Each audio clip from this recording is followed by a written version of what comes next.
Hi, and welcome to something quite different from what I usually do. This is not going to be gameplay of a game or anything like that. It's going to be some creative writing tips and, well, not really practices, just in general tips and things I've learned that making a video about because I thought, why not share them? And, well, this goes without speaking, but since I'm sharing them, none of this stuff would be considered copyright. Like, don't think that I take offense or anything about using these ideas because I'm sharing them. Okay, to start off, what to do when well, this is one idea anyway I had of what to do when you hate your main character. So let's say you've gone and written a story that's science fiction or fantasy, and you just end up hating your main character. You hate how they're written. You just want them to go away.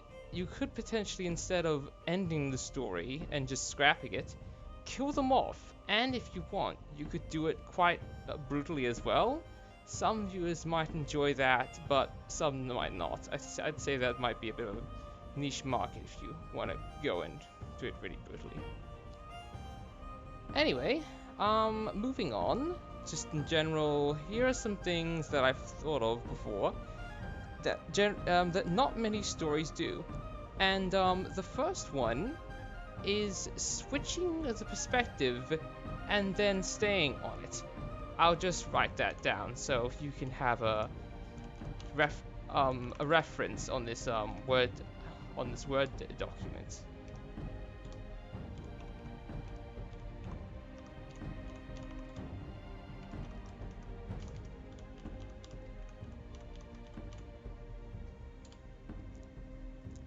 Yeah. So, what I mean by this is normally stories go with a protagonist or hero and generally stay with them. So, for example, well, Frodo in Lord of the Rings.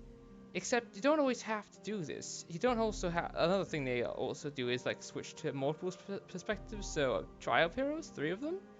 But what you could do that I've thought of is just go completely to the villain side. Like, for instance, one idea I came up with many times in just stories I think of in my head all the time is you're going along, you're writing it normally, you're thinking of it normally, and then suddenly the villain just straight up kills the hero, gunshot to the head, pushes them off a cliff, something like that. And then you go with the villain from then on and see it from their perspective. You don't necessarily have to make them the good guys suddenly, or even make them make their morals be seen as neutral or black or maybe gray instead of black and white. You still can have them be a completely evil person and just general downright moron and meanie. I'm trying to think of words that aren't swearing because you might not like swearing. Anyway, and just keeps following the story from their perspective, and just see how it goes from there. Okay, another thing that I've witnessed myself when writing is that the general term is if you don't use it, you lose it. So what that means is, if anyone doesn't know, is let's say you're writing for a while and then you just stop writing. Generally, what the general term out there is that most people think is you lose the experience of your writing. Like, for example, if you don't ride a bike for a long while. This might be true in some cases, but I have experienced actually getting better at writing after I have just not written for a while. It might not happen to you, and I can't guarantee it will happen, but just don't completely say the possibility that's never going to happen, because that could happen. Okay, next up, moving on, is writer's block. How I deal with writer's block, and you might not be able to do this if you have, for example, time pressure and you really need to get a book out or you're short on money or something, but if you generally aren't forced to do it, I say go with what feels right and do it and write it when you actually want, because the effort you put into it and how much you enjoy it will really show in your work. When I've started not enjoying one of my own works and I've went back and read it again, it ends up being much worse than the works I end up enjoying. And most of the works that I do, I end up enjoying quite a bit. But my best stories, in my opinion anyway, are the ones that I've enjoyed the most. So I'm just going to write that down as another pointer.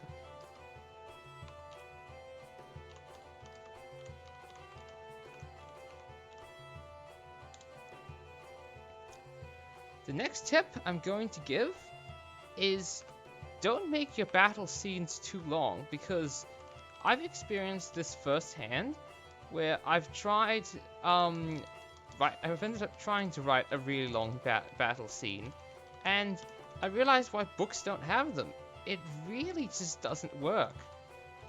I just was writing, and well, as it was just dragging on, and I just ended up, I was adding interesting things,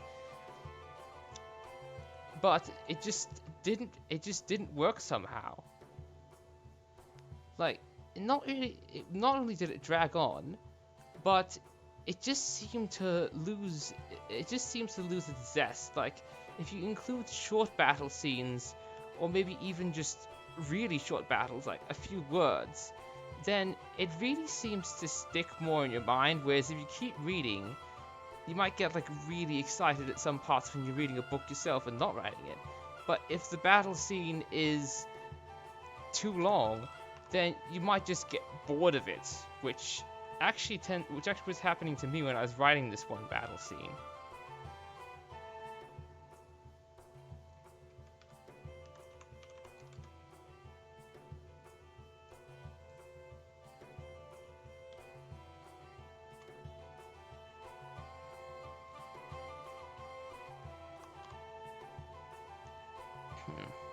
I know I had some other points. I'm just trying to think of them.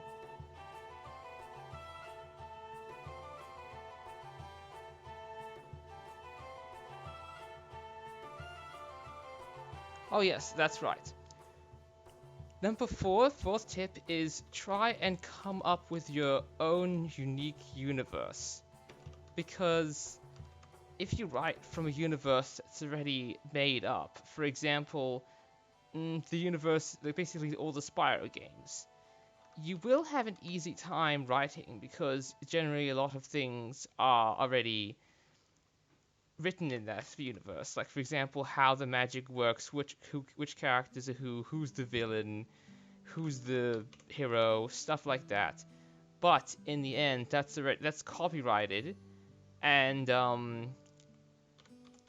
you won't be able to sell it in the end. That's not to say that you shouldn't at least have practice with it. If you, for example, just want to post this like the piece you've written on a fan fiction site, you don't have to come up with your own universe. But eventually, if you want to make your own book, generally the thing that we usually have to do is make your own universe, unless you can get into contact with the original publishers and creators of the project and get them to agree with you to sell the book or work you've made for money, which could be very, very hard to do, especially if, for instance, it's a Harry Potter piece you've written, because you'd have to contact J.K. Rowling, and I imagine she is very, very busy and wouldn't really even want to bother.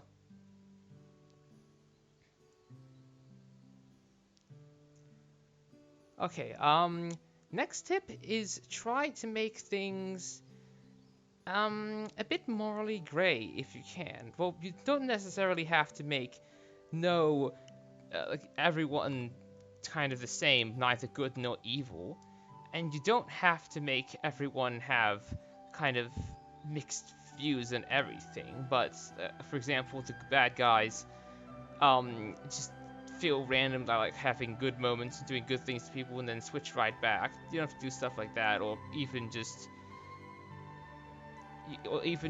write the bad guy second guessing his own stuff. But you can, I'd say have a try at writing both sides as thinking they are in the right. For example, there might be a huge war going on in whatever story you're writing, and you could just write that both sides think they're in the right, which actually happened in real history a lot, so it could feel quite realistic.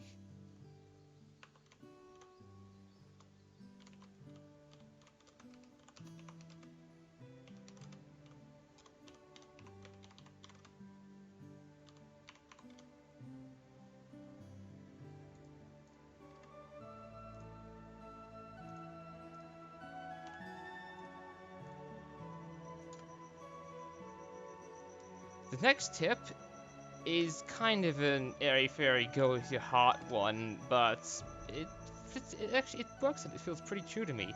And that is, if it doesn't work, remove it. An example is, I was once writing a scene where two characters were flying in an airship over a city, and I think I made them get attacked 3 times, and it just didn't work in the end. It felt like, come on. Like, why are they getting attacked so much? This is completely unrealistic. So, in the end, I just removed it because it felt wrong.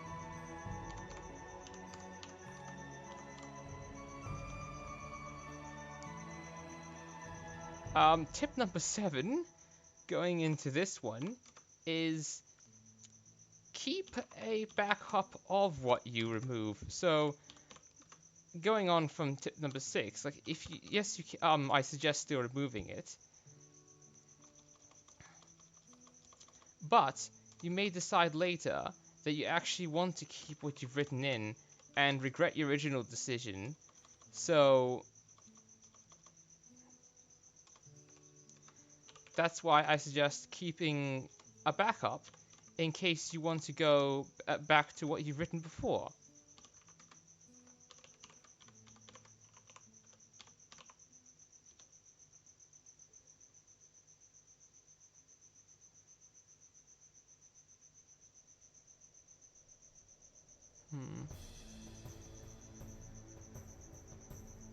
Yes. The next point is if you find you're terrible with something, try and work with it. One example, here's what I thought of. So let's say you are terrible at drawing, but you really want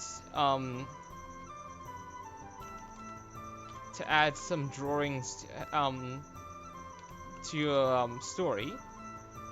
What you could do is write the story from a perspective of a character who does suck at drawing. So he could be, for example, be a mercenary working for a company, and he keeps like a diary with him or a logbook, and it's filled with completely terrible looking stick figures because this mercenary thinks he's the best at drawing because he's super arrogant, and that's why, and he just keeps on drawing stick figures thinking he's the best, and he basically shoots down everyone so that there's no one to really disagree with him. I think I may have just described Deadpool, but that's not copyrighted, so you could add that.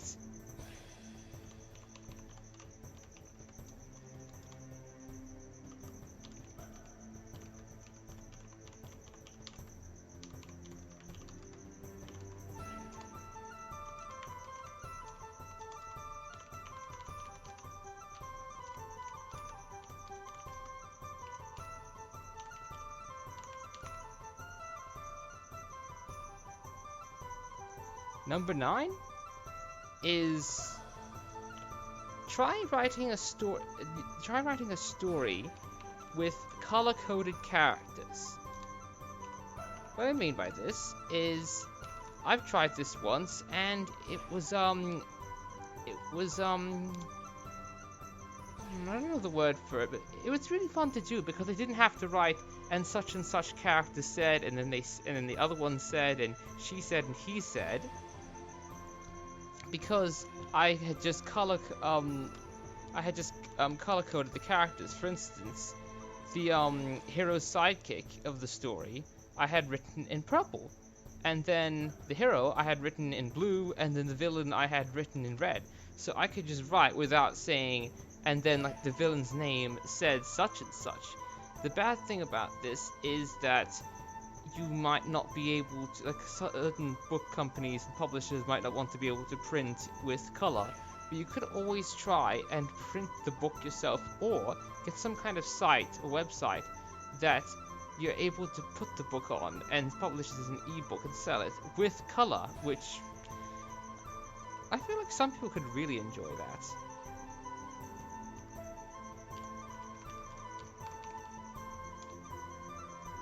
Number 10, and this has probably been heard. You've probably heard this a lot in a lot of different things.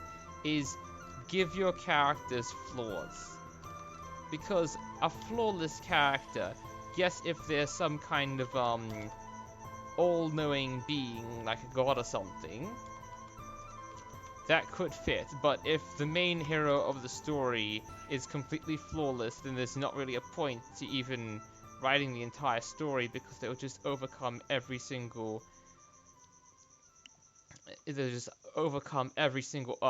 obstacle thrown against them.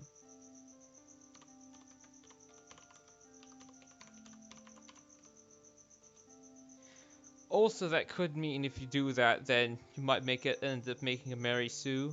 And Mary Sue is a character that does everything completely right and is loved by everyone, even though they're usually quite bland, and again, they'll just overcome every single obstacle, and they will generally have flaws that aren't even real flaws. Like, one very good example I watched in a YouTube video is that their flaw is that they are too kind and compassionate.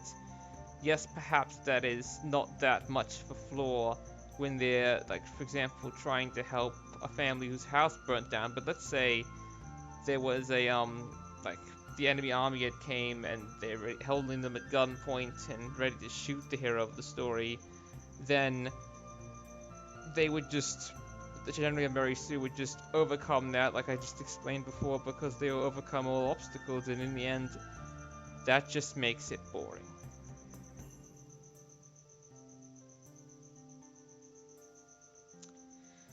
Tip number 11 is you don't have to give up, you can just come back later.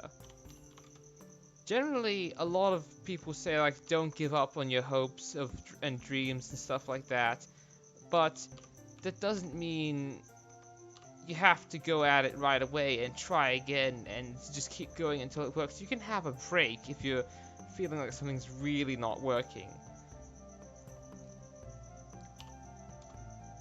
For example, I've tried to write comedic stories at some points, and I've written a few which I do like, and I think they're up to my standards anyway.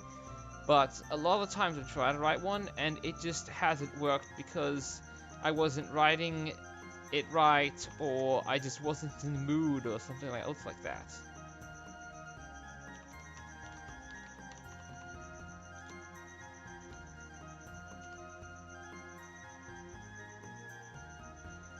Number 12, try and see if you can come up with your own interesting things to populate your world.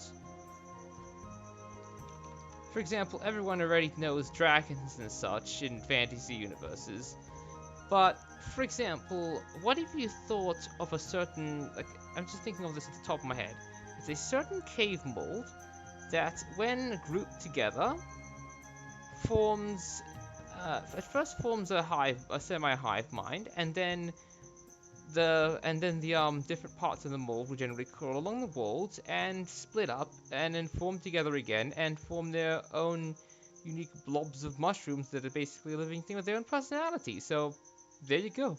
There's a unique thing just right off the top of my head.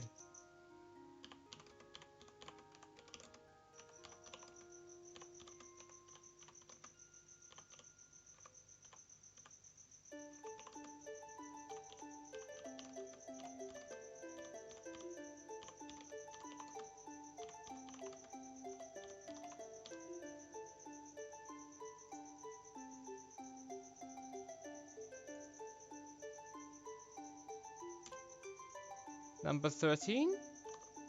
Be careful when it comes to writing annoying characters. Because you might want to write a really annoying character, and have them killed off. And have them killed off to, well, please the viewer or please yourself or something like that.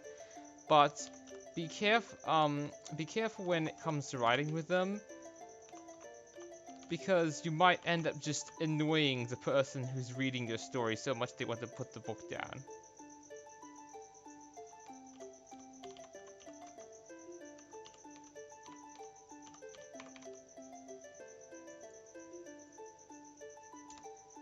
Number 14? Be a bit careful when it comes to writing cliffhangers, because I've heard before that writing cliffhangers is an excellent way to grip the reader in and make them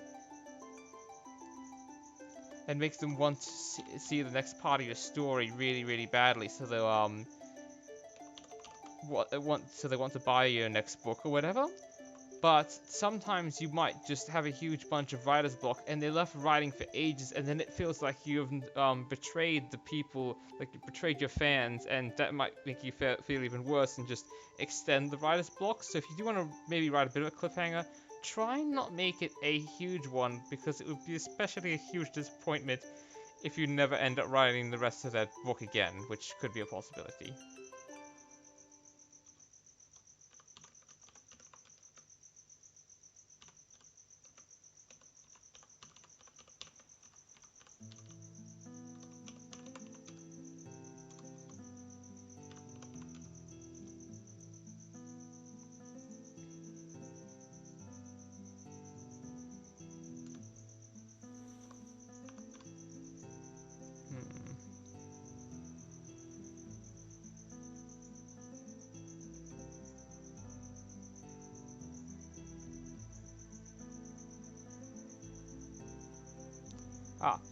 Number 15, and this might be, never mind, probably not controversial, but don't write your character's genders to please others. What I mean by this is when I'm writing a main character or a villain, I just generally choose whatever gender I feel like is appropriate, because if you write something that you don't enjoy, in the end you may end up hating it, and the entire story may end up becoming worse because of that, because generally if you hate your own work, you would not write it as well.